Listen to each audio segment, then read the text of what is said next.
Assalamualaikum warahmatullahi wabarakatuh. Bagaimana kabar anak-anak hari ini? Perkenalkan, nama Ibu Anggita Aprilia. Hari ini anak-anak bersama Ibu akan belajar materi teks cerpen. Semoga menyenangkan ya. Selamat belajar. Anak-anak, karena Ibu fokusnya adalah keterampilan menulis, maka Ibu memilih KD 4.6 yang berbunyi mengungkapkan pengalaman dan gagasan dalam bentuk cerita pendek dengan memperhatikan struktur dan kebahasaan. Sebelum kita masuk ke materi, Ibu akan bertanya, apakah anak-anak pernah membaca cerpen? Lalu, bagaimana dengan alur ceritanya? Coba jawab pertanyaan tersebut dengan penuh semangat.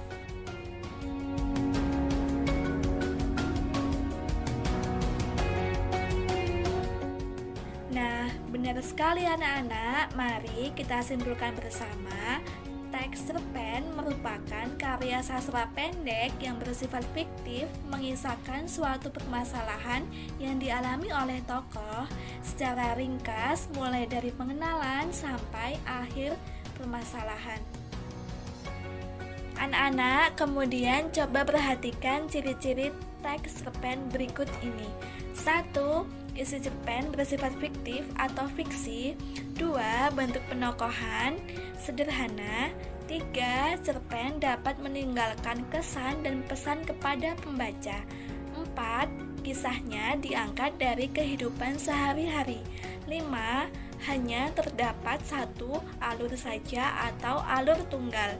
6.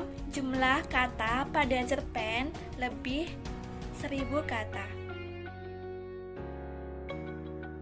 Setelah memahami ciri-ciri teks cerpen, selanjutnya anak-anak akan memahami struktur teks cerpen dengan penuh semangat. Apakah anak-anak sudah siap?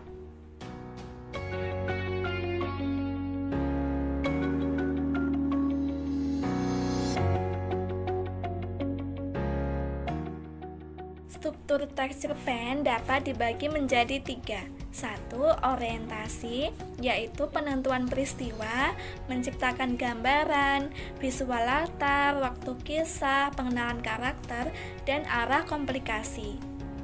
2. Komplikasi, yaitu konflik atau masalah yang memengaruhi latar waktu dan karakter. 3. Resolusi, yaitu solusi untuk masalah atau tantangan yang dicapai dengan cara pengarang mengakhiri cerita. Anak-anak, selain struktur, ada pula unsur-unsur teks cerpen yang terbagi menjadi 2 unsur, intrinsik dan ekstrinsik. Unsur intrinsik adalah unsur pembentuk cerpen yang berasal dari dalam cerpen itu sendiri. Unsur-unsur tersebut antara lain 1. Tema, 2.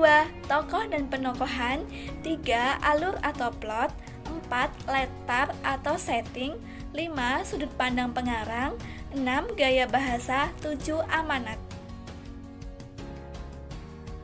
Unsur ekstrinsik adalah unsur pembentuk cerpen yang berasal dari luar. Unsur tersebut antara lain 1. Latar belakang masyarakat, 2. Latar belakang pengarang, 3. Nilai-nilai yang terkandung dalam cerpen.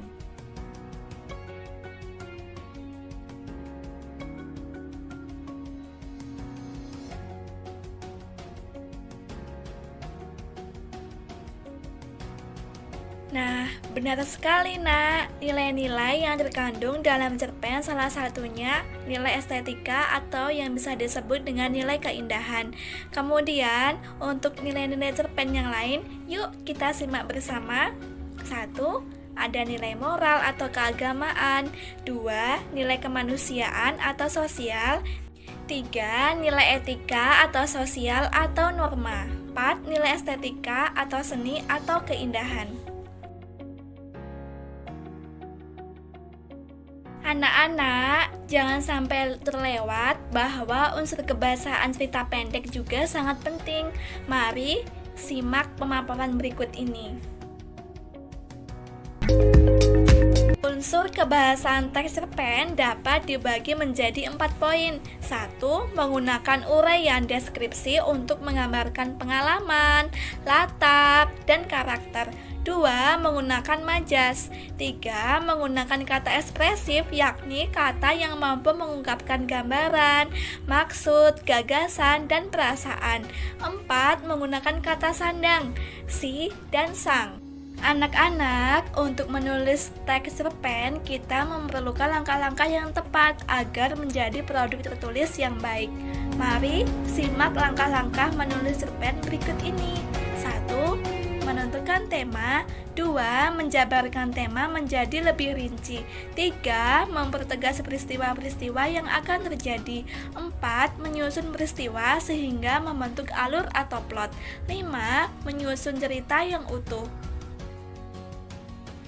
Sesudah memahami materi teks cerpen, berikutnya anak-anak akan memahami contoh teks cerpen berikut ini. Judul cerpen berawal dari hobi. Bagian orientasi. Matahari pagi itu mulai menampakkan sinarnya dengan terang. Semangat pagi penuh harapan membuat para pekerja mulai bergegas mencari nafkah. Entah itu ke pasar, ke sawah, atau ke kantor. Wanita muda baru menginjak semester 4 itu pun mulai bergegas menyiapkan diri untuk melanjutkan pengabdiannya di sebuah TK PAUD Aisyah Sanden, Bantul. Panggil saja Lia. Aku sering dipanggil oleh anak-anak dengan sebutan Bu Lia. Sudah setengah tahun aku mengabdi di sebuah sekolah yang jauh dari hingar-bingar kota. Kepolosan anak-anak membuat semangatku terpacu untuk terus mengabdi di sekolah itu. Setelah semuanya beres, aku mulai menaiki motor yang setiap harinya menemaniku kuliah dan mengajar. Kemudian, sesampainya di halaman sekolah, anak-anak mulai mengerumuniku dengan senyum dan berebut untuk bersalaman. "Hayo, nanti ya nak, ibu mau turun dari motor dulu." Sebenarnya, awal-awal mengajar di sini, aku dipanggil dengan sebutan Mbak April atau Bu April. Namun, ada anak didikku yang bernama April, sama dengan namaku. Dia menangis karena namanya dipakai ibu guru, dan aku pun hanya tertawa bersama ibu guru yang lainnya. "Iya Mbak April, nama ibu sekarang Bu Lia." Bagian komplikasi. Sudah kebiasaanku setiap pagi membersihkan kelas dan menyiapkan alat-alat untuk belajar. Aku menyapu ruangan kelas dari pojok ke pojok, dan anak-anak pun bermain dan berlari-larian menggunakan sandal. Sudah beberapa kali aku menegur mereka untuk tidak menggunakan sandal di dalam kelas. "Mas, Mbak, kalau bermain di luar ya, ibu lagi menyapu, nanti nggak selesai gimana belajarnya?" Tetap saja tidak dihiraukan mereka. Rasanya ingin sekali marah, namun tetap kutahan karena anak didikku yang bernama Fania pernah bilang, "Aku nakal Bu, jangan cepat marah ya, biar awet muda, hehehe." Aku masih meneruskan bersih-bersih kelas dan mereka asik bermain, lalu menertawakanku dengan bahasa mereka. Namun, tiba-tiba saja Nadia menghampiri Marcel, Dava, dan Kenzi. Kalau bermain itu di luar kelas, kalau kayak gini kasihan Bu Guru, kotor, nanti Ibu Guru pulang. Kenzi langsung berucap, "Kamu ngapa? Nggak usah ikut-ikutan sana. Kalau main ya main aja, nggak usah ganggu." Oh iya, Nadia itu murid yang penurut di antara teman-temannya yang lain. Dia mandiri dan sangat peduli terhadap teman-temannya. Bagian resolusi. Aku langsung menghampiri mereka. "Mas Marcel, Dava, Kenzi, nggak boleh kayak gitu. Kan ibu guru lagi bersih-bersih. Bermain itu boleh mas, tapi di luar ya. Tuh masih ada tanah kan di lantai karena sandal kalian nggak dilepas." Dan mereka bertiga saling pandang dan menyalahkan. Dan Kenzi langsung membisiki saya, "Ibu, maaf kami salah." Aku hanya tersenyum. "Iya nak, tapi jangan diulang lagi ya. Terus minta maaf ke Mbak Nadia karena sudah menegur kalian tapi malah diabaikan.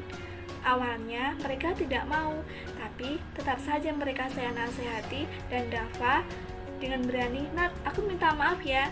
Nadia menjawab cuek agak malu-malu, "Iya, aku maafin, tapi jangan lagi kayak gitu. Bu Guru capek dan rumahnya jauh." Bagian resolusi.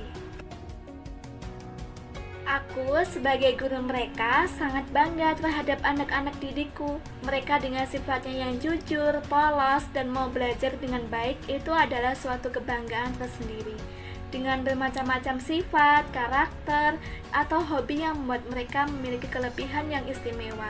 Karena menurutku pengabdian tidak pernah mengenal pensiun, dan doa mereka, doa dari wali murid adalah modal utama saya untuk terus mengabdi kepada dunia pendidikan.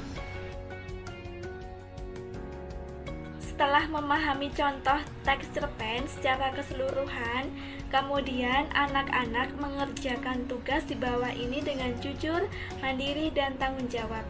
1. Buatlah teks cerpen berdasarkan pengalaman pribadi yang pernah kamu alami. 2. Tulislah dengan memperhatikan struktur dan aspek kebahasaan teks cerpen dengan benar.